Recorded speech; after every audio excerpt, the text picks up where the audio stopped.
Boa noite, meu nome é Lucas e eu e meu grupo irá apresentar o trabalho sobre o tema de contrato de trabalho por prazo determinado.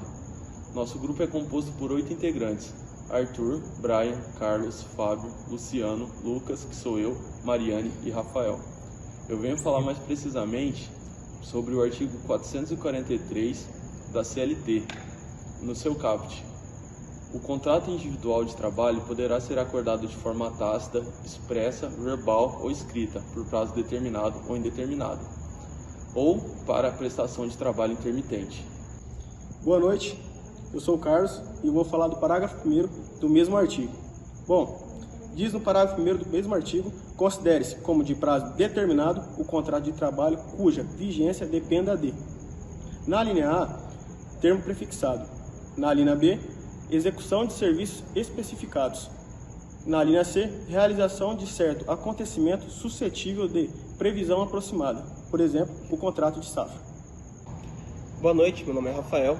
Eu vou falar sobre o artigo 443, parágrafo 2º, onde diz que o contrato por prazo determinado só será válido se tratando de, a linha A, se o serviço cuja natureza ou transitorialidade justifique a predeterminação do prazo.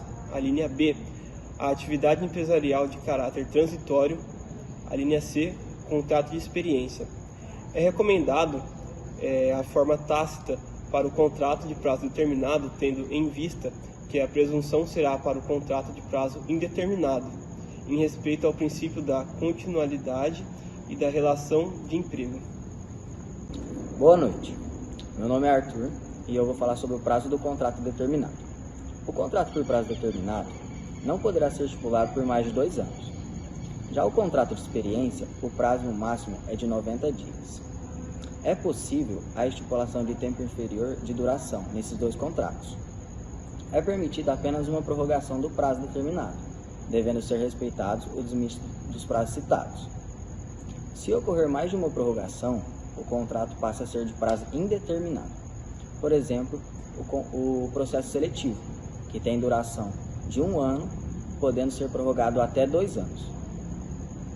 Boa noite, meu nome é Brian e eu vou falar um pouco sobre o afastamento previdenciário e sobre a gestação.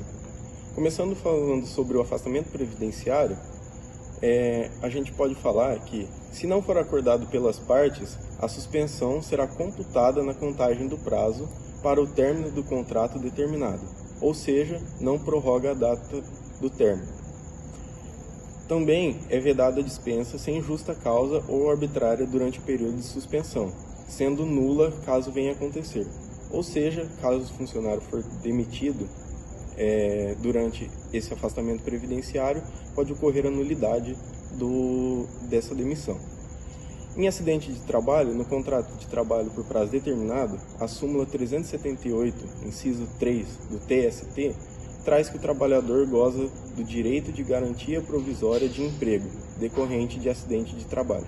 Agora, falando sobre a gestação, no tema 497 do STF, traz que, para a gestante fazer jus à estabilidade, basta que a gravidez seja anterior à dispensa sem justa causa. Ou seja, caso a gravidez seja anterior à demissão, sem justa causa, ela terá direito à instabilidade em seu emprego. E também o entendimento atual do TST é de que a gestação ocorrida no curso do contrato de experiência não confere direito à estabilidade provisória da gestante, nos casos em que o término da relação de emprego ocorra no prazo acordado para sua extinção. Boa noite, eu sou o Fábio. Eu vou falar sobre o novo contrato. Dentro de 6 meses após o fim de contrato determinado, todo contrato que suceder será considerado contrato de prazo indeterminado, salvo se o fim do contrato determinado se deu por conta de execução de serviços especializados ou da realização de certos acontecimentos. Por fim, cumpre-se falar da rescisão do contrato de prazo determinado. O artigo 481 da CLT traz a possibilidade das partes preverem no contrato firmado a cláusula assecuratória de direito recíproco de rescisão. Ou seja, tal cláusula traz a possibilidade das partes, empregado e empregador, reincidir o contrato antes do prazo estipulado para o fim. Caso isso ocorra e tenha cláusula no contrato, o empregado terá direito às verbas rescisórias, aviso prévio e à indenização de 40% do FGTS. Entretanto, pode ocorrer das partes não inserirem essa cláusula no contrato. Se isso acontecer, deverá se verificar quem encerrou o mesmo, se foi o empregado ou se foi o empregador. Se for o empregador, ele deverá pagar, a título de indenização, metade da remuneração do qual o empregado teria direito, além de 40% de indenização do FGTS ou 20% se foi caso de culpa recíproca. Por exemplo, o empregado teria mais 3 meses para trabalhar. O empregador deverá pagar metade de cada desses salários restantes. Caso tenha sido o empregado que se desligou sem justa causa, ele somente irá pagar se esse desligamento trouxe prejuízos ao empregador. Nota-se que somente pode pagar o valor do qual ele teria direito de receber se fosse indenizado. Não pode ser um valor excedente a isso.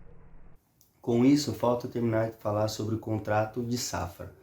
O contrato de safra, ele entra nessa modalidade de contrato determinado porque há um período em que acontece a plantação e a colheita de alguma atividade agrária.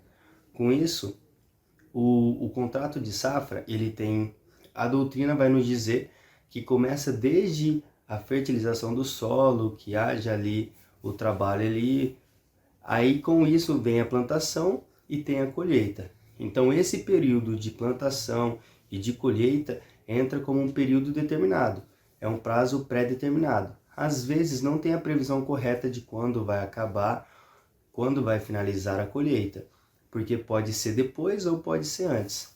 Com isso, é um contrato determinado, sem previsão certa para ter seu término.